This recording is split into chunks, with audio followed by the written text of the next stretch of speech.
বৃষ্টি ভবনে তালা মারবো। ইতিমধ্যে আমাদের তালা কিনা হয়ে গেছে, তালা আমাদের সামনে আসছে।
আপনারা জানেন যে দীর্ঘদিন ধরে আমরা শাকসুনি আন্দোলন করে আসছি এবং যখন থেকে ডাকসু সহ অন্যান্য বিশ্ববিদ্যালয়ের ছাত্র সংসদ শুরু হয়েছিল, ঠিক তখন থেকে আমরা চাচ্ছিলাম যে আমাদের বিশ্ববিদ্যালয়ে শাকসু সংগঠিত হোক। কিন্তু আমরা দেখছি গত বছরগুলোতে আমরা দেখছি ফ্যাসিস্টদের আমলে ছাত্রলীগ হল দখল টেন্ডারবাদী সহ বিভিন্ন অপকর্ম করে থাকতো। নতুন করে নতুন ফ্যাসিবাদের জন্ম এবং তাদের ইন্ধনে আমরা মনে করছি শাকসুকে ফিসিয়ে দেওয়ার জন্য একটা ষড়যন্ত্র চলমান আছে। সেই জায়গা থেকে আমরা জানি যে আজকে শাকসুর একটি রোড ম্যাপ এবং তারিখ ঘোষণার কথা ছিল, কিন্তু কোনো না কোনো মহলের ইশারায় সেটা স্থগিত করে দেওয়া হয়, যার প্রেক্ষিতে সেটাকে প্রতিবাদ করার জন্য আমরা অলরেডি রেজিস্টার বিল্ডিং এ তালা মেরেছি।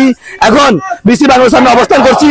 আমাদের দাবি যতক্ষণ পর্যন্ত বাস্তবায়ন না হচ্ছে, ততক্ষণ পর্যন্ত তফসিল এবং নির্বাচনের তারিখ ঘোষণা না হচ্ছে, ততক্ষণ পর্যন্ত আমরা এখানে অবস্থান কর্মসূচি গ্রহণ করছি। এবং আমরা বলছি যদি এভাবে বেশি ডিলে করা হয়, আমরা একটা সময় বিসি ভবনে তালা মারবো।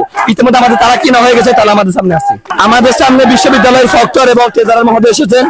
উনি আমাদেরকে বিভিন্ন অজুহাত দেখানোর চেষ্টা করছেন, আগামীতে হবে এইভাবে সেভাবে এই ধরনের কথা বলতে চাচ্ছিলেন, কিন্তু শিক্ষার্থীদের পক্ষ থেকে সেটাকে প্রত্যাখ্যান করা হয়েছে। ততক্ষণ পর্যন্ত না নির্বাচনের সুনির্দিষ্ট রোড ম্যাপ এবং তারিখ ঘোষণা হয়েছে, ততক্ষণ পর্যন্ত অবস্থান কর্মসূচি চলমান থাকবে। ঘোষণা করার কথা মাননীয় ভাইস চ্যান্সেলর মহোদয়ের, তো উনি কি কারণে করেননি এটা এখন আমি বলতে পারবো না, কারণ এই বিষয়ে আমার সাথে ওনার আলাপ হয়নি।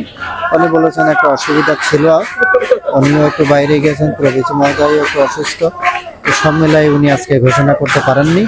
তো আগামীকাল উনি ঘোষণা করবেন এরকম একটা কথা উনি বলেছেন। এই জন্য বলেছেন, আমাদেরকে পাঠিয়েছেন এই জন্য যে শিক্ষার্থীরা একটু ধৈর্য ধরুক, আগামীকাল আমরা নির্বাচন কমিশনের সাথে বসে, যেহেতু এই ডেটটা মূলত রোডম্যাপটা নির্বাচন কমিশন তৈরি করবে আর ভিসি স্যার এটা ডিক্লেয়ার করবে। তো নির্বাচন কমিশন যেহেতু এখনো কংক্রিট এটা দিতে পারেনি, যেহেতু অনেক স্টেক হোল্ডার আছে, তো আরো একটু কথা বলবেন কাল সকালে, এরপরে উনি আগামীকালকের মধ্যে ঘোষণা করবেন, এটাই জানি।